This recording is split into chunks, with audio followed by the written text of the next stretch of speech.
Weekend YouTube channel நேயர்கள் அனைவருக்கும் இன்றைக்கு வெயில் காலத்துக்கு ஏற்ற சிறப்பான விருந்து நம்ம ரெடி பண்ணுறோம். அதுக்கு வந்து கம்பு சாப்பாடு செஞ்சு அதில் இருந்து சாப்பாட்டை கரைச்சி எடுத்துக்கிட்டோம். அதுக்கு அப்பளம், பெரிய வெங்காயம் கட் பண்ணி போட்டது, ஊறுகாய், சின்ன வெங்காயம், பச்சை மிளகாய், இது எல்லாம் வச்சு இந்த வெயில் காலத்துக்கு ஏற்ற ஒரு சிறப்பான விருந்து வீக்கெண்ட் சேனல் உங்களுக்கு வழங்குது. இப்போ இந்த கம்மஞ்சோறு எப்படி செய்யலாம், ஈஸியாக குக்கரில் எப்படி செய்யலான்னு சொல்கிறேன். அதுக்கு 1.5 டம்ளர் கம்பு நான் எடுத்துக்கிட்டேன். இது நார்மலாக கடையில் வாங்கின கம்பு தான், சுத்தமான கம்பு தான். இருந்தாலும் அதில் பொட்டு இருக்கும், அதை நம்ம எடுக்கணும். அதுக்கு ஒரு மிக்சி ஜாரில் 1.5 டம்ளர் கம்பை சேர்த்து கொஞ்சமாக தண்ணி அதில் விட்டுக்கலாம். விட்டு பல்ஸ் மோடில் அடிச்சுக்கலாம். அடித்தோன்னா கம்பு மேலே இருக்கிற பொட்டு கழுண்டு வந்துடும். பாருங்கள், இந்த மாதிரி 1-2 அடித்து உடஞ்சிரும், கம்பு உடஞ்சிரும். அதில் இருக்கிற பொட்டு பாருங்கள் பறக்குது பாருங்கள், அந்த பொட்டு கழுண்டுரும். நார்மலாக இப்படி தான் பழைய காலத்தில் இப்படி தான் செய்வாங்க, உரலில் குத்தி செய்வாங்க. இப்போ நாம் அதெல்லாம் செய்ய முடியாதுங்கிறதுனால மிக்சியில் பல்ஸில் அடித்து இந்த மாதிரி ஒரு முரத்தில் கொட்டி, ஒன்றா சிம்பு முரத்தில் கொட்டிக்கலாம், அல்லது ஏதோ ஒரு முரத்தில் கொட்டி அப்போ புடைச்சோம் அப்படின்னா அந்த ஈஸியாக ஆட்டினோம்னாவே அந்த பொட்டு தனியாக கழுண்டு வந்துடும்.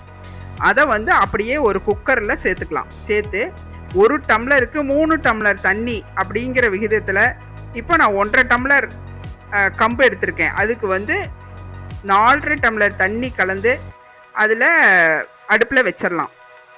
இது ஒரு மெத்தேடு. இதுக்கு மேலே ஒரு வளையம் வச்சிடலாம். ஏன்னா கம்புங்கிறதுனால அப்படியே இந்த கஞ்சி வெளியே வரும், அதுக்காக வளையம் போட்டுக்கலாம். பாருங்கள், இந்த மாதிரி வரும். ஒரு 4 விசில் விட்டு எடுத்தீங்கன்னா இந்த மாதிரி மேலே கஞ்சியோடு இருக்கும், கீழே சாப்பாடு நின்று போயிடும். இதை மறுபடியும் கிளறி அடுப்பில் வைக்கணும்.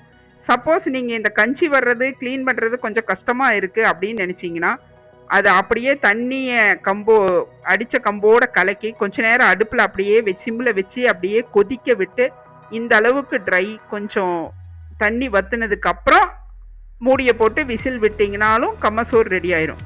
கம்பு சாப்பாட்டை பொறுத்த வரையிலும் விசில் ஆஃப் பண்ணி அந்த சாப்பாட்டில் அரிசி, அந்த அரிசி கம்பு அரிசி புழுங்கணும் அந்த சூட்டில்.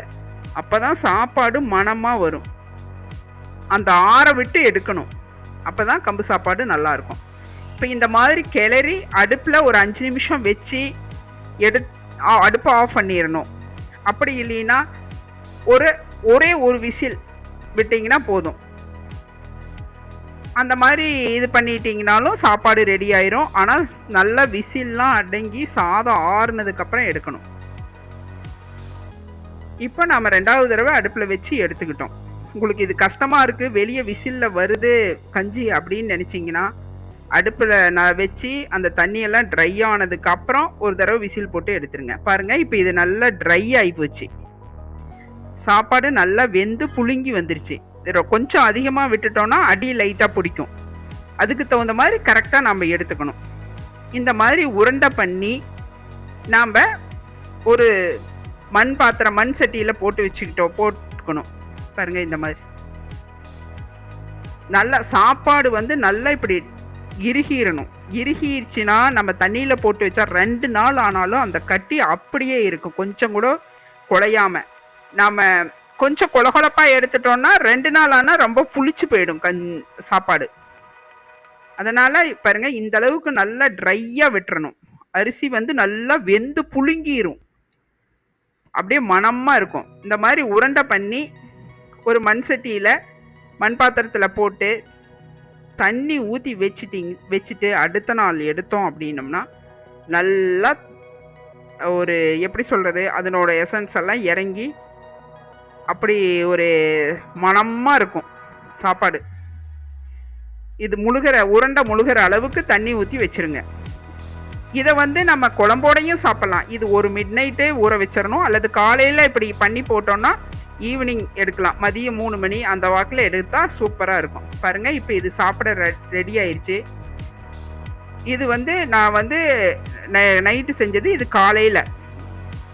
இது பாருங்க, இதுக்கு அப்பளம், இதோட கொஞ்சம் தயிர் கலந்துக்கிறேன் நான் கரைக்கிறதுக்கு. ஒரு 8 மணி நேரமாவது ஊறணும். உப்பும் தயிர் ஊற்றி நல்லா கரைச்சிக்கலாம். இதுக்கு நான் ஹோம்மேடாக செஞ்ச அப்பளம், பெரிய வெங்காயம் கட் பண்ணி வச்சுருக்கேன், ஊறுகாய் நம்ம ரெடி பண்ணினது, சின்ன வெங்காயம், பச்சை மிளகா, நீங்கள் வேணுன்னா மோர் மிளகாய், இந்த மாதிரி சுண்ட வத்தல் எது வேணாலும் நம்ம சேர்த்துக்கலாம். நமக்கு என்ன சைடிஷ் பிடிக்குமோ அந்த அளவுக்கு சேர்த்துக்கலாம். பாருங்கள், இது நல்லா மோரும் தயிரும் உப்பும் கலந்து நல்லா கம்மஞ்சோத்தை கரைச்சிட்டேன். இதில் அவ்வளோ புரோட்டீன் இருக்குது, கால்சியம் இருக்குது. பெரியவங்க சிறியவங்க எல்லாத்துக்கும் இது கொடுத்துட்டோன்னா இப்போ அடிக்கிற வெயிலுக்கு இது அப்படியே வயிற்றுல இறக்கணுன்னா அப்படியே குழு குழு குழு குழுன்னு இருக்கும். இந்த வெயிலே காணாமல் போயிடும். பாருங்கள், இந்த கட் பண்ணின வெங்காயத்தை அதில் வச்சு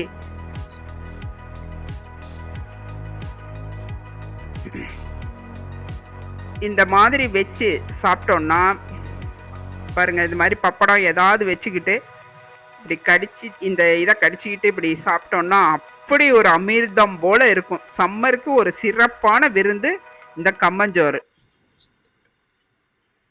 உடம்புல சூடு எல்லாம் இருந்ததுன்னா பறந்து போயிடும்.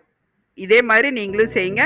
பிக் குயின் சேனலை லைக் பண்ணுங்கள், சப்ஸ்கிரைப் பண்ணுங்கள். மீண்டும் அடுத்த வீடியோவில் சந்திக்கலாம். நன்றி, வணக்கம்.